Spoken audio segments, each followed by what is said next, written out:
That is the new reality of the Irish economy, and it is a reality that cannot be ignored. The changes in the public finances has huge implications for public services.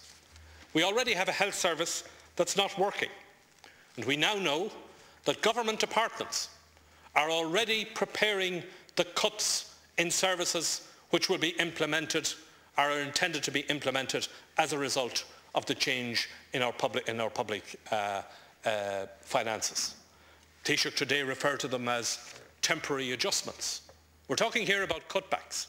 And when this House goes into recess, the government's intention is that their ministers and their departments will be sitting down, looking at what services and deciding what services are going to be cut for the public. We've already seen some of these cuts taking place. We've seen the cut, for example, the decision not to proceed and the delay in proceeding with services for the homeless.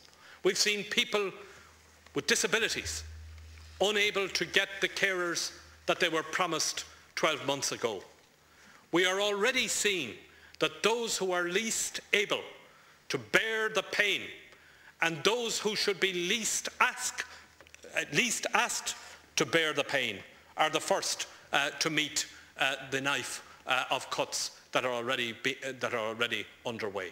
And the government's intention here is to suspend the Dáil, stop public sessions of the Dáil, and go into private conclave in cabinet rooms and their departments and to proceed with these cutbacks.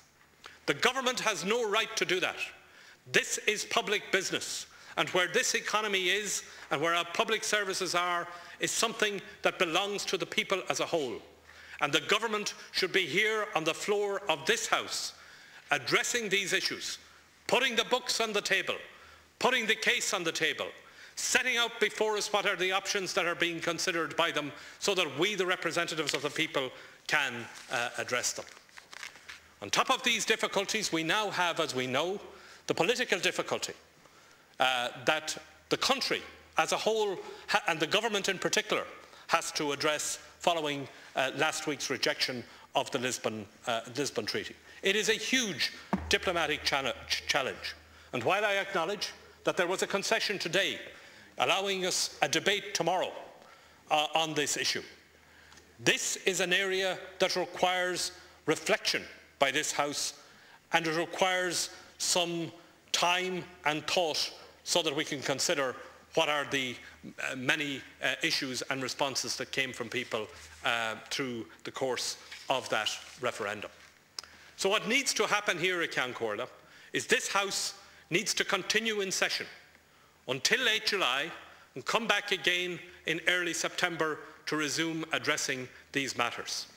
It is outrageous that the government, which has to date provided so little leadership for this country on a whole range of issues, is now proposing to stand down the National Parliament for what is in effect 3 months, to suspend normal political activity, to effectively suspend public parliamentary debate on its own stewardship and on the problems facing the country. This is something that I believe should not be acceptable, and that is why the Labour Party, rather than dealing with this on the day that the government proposes the adjournment, that we have put down this motion so that we can make a reasoned and, I hope, a convincing case for the Dáil to continue in session for a longer period of time this year.